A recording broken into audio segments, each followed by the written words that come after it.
Hello friends, welcome to Vidyakulam online classes. आज की class में हम लोग फिर से एक बार बड़ी संख्या के भाग को देखने जा रहे हैं। तो जो लोग नए हैं वो बिल्कुल बेसिक से देखें, और जो लोग पहले भी देख चुके हैं वीडियो को वो लोग भी आज रिवीजन ज़रूर कर लें, क्योंकि आज मैं सारी कुछ चीज़ों को बेसिक से बताने वाला हूं। तो चलिए स्टार्ट करते हैं। पूरा इस पढ़ाने से पहले मैं आपको इसके सारे स्टेप बता देता हूँ। पूरा वीडियो ख़त्म होते होते आप लोग सब कुछ सीख जाएंगे। देखिए, सबसे पहले तो आप ये समझ लीजिए कि भाग देने का तरीका क्या होता है। भाग देने का तरीका ये होता है, आपको ऐसे लाइन खींचनी है।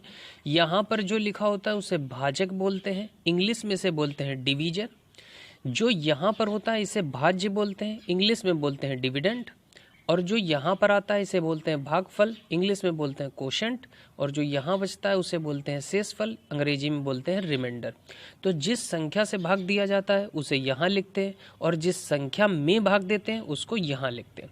भाग देने का तरीका आप समझ लीजिए, ये नियम है, कभी भी आप भूलेंगे नहीं। आज सीधे न बताते हुए सारे स्टेप्स को मैंने लिख भी दिया है, ताकि कोई भी बच्चे को कोई भी परेशानी ना हो। तो देखिए, भाग को सदैव बाईं ओर से दाईं ओर चलते हुए दिया जाता है। बायां दायां हमेशा आप कंफ्यूज होते हैं, तो आज मैं तरीका बता देता हूं। आप लोग इस तरह से चिन्ह बनाया करिए, ऐसे चिन्ह करके, ठीक है। और अब आप देखेंगे कि जिस हाथ से आपकी ये डी का चिन्ह बनेगा, देखिए ऐसा चिन्ह बन रहा है ना, ऐसा। तो और बी कैसे लिखा जाता है, बी ऐसे लिखा जाता है। तो जिस हाथ से आपका ऐसा चिन्ह बने डी का, तो डी फॉर दायां, तो वो आपका हाथ होगा दायां। देखिए, इस हाथ से आपका बी का चिन्ह बना, ये बी का चिन्ह बना ना, तो बी का चिन्ह बनेगा जिस हाथ से, वो बायां। ऐसे बस आपको फिंगर कर लेनी है। और जिस हाथ से डी का चिन्ह बनेगा वो दायां। तो बाएं दाएं में कभी भी आपको कोई दिक्कत नहीं आएगी। तो ध्यान रखिएगा, भाग को सदैव बाईं ओर से दाईं ओर चलते हुए देते हैं। भाग को आपको कहाँ से देना है, इस हाथ से इस हाथ की ओर। जबकि जो गुणा होता है उसको दाईं ओर से बाईं ओर देना है। गुणा को हमेशा इधर से इस वाले की तरफ देना होता है, ठीक है। ये पहली चीज है। तो भाग को कैसे देंगे, भाग को हमेशा बाएं से दाएं की ओर, और गुणा को कैसे, दाएं से बाएं की ओर, ठीक। अब नियम क्या है, एक एक नियम समझते जाइए और बहुत आराम से आप लोग कर पाओगे। देखिए, कभी भी आपको कोई प्रॉब्लम नहीं आएगी। सबसे पहली चीज है कि जितने अंक भाजक में हों उतने अंक आपको भाज्य में लेना है।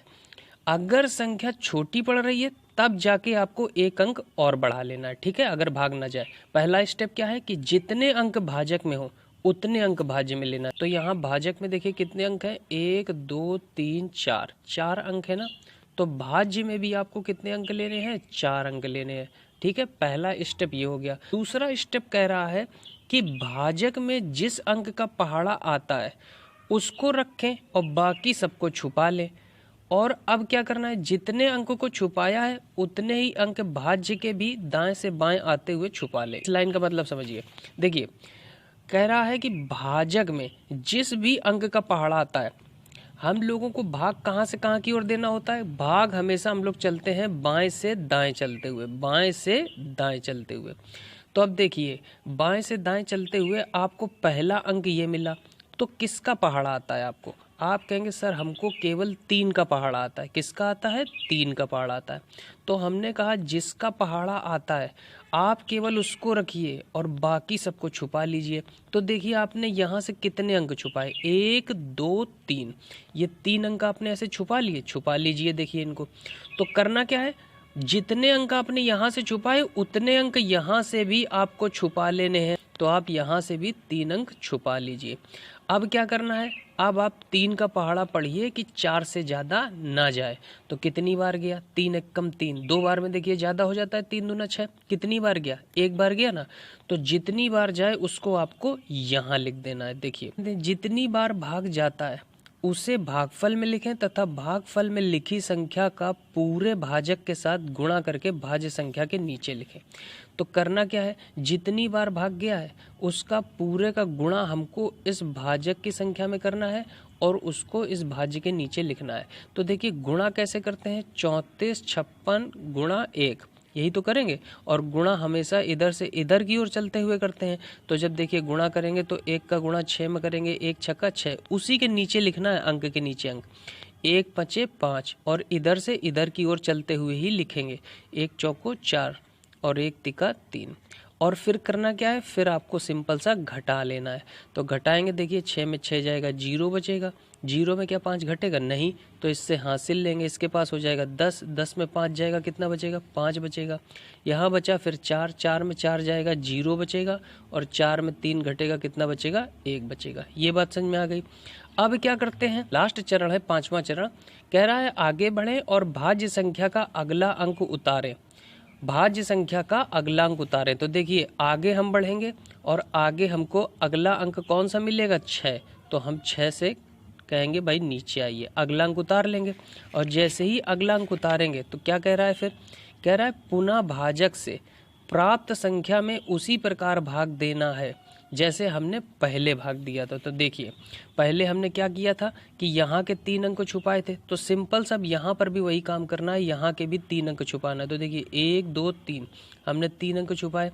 अब 3 का पहाड़ा पढ़िए कि 10 से ज़्यादा ना जाए, तो कितनी बार गया? 3 एकम 3, 3 दूनी 6, 3 त्रिका 9, 3 चौको 12, 4 बार में ज़्यादा हो गया। कितनी बार गया? 3 बार।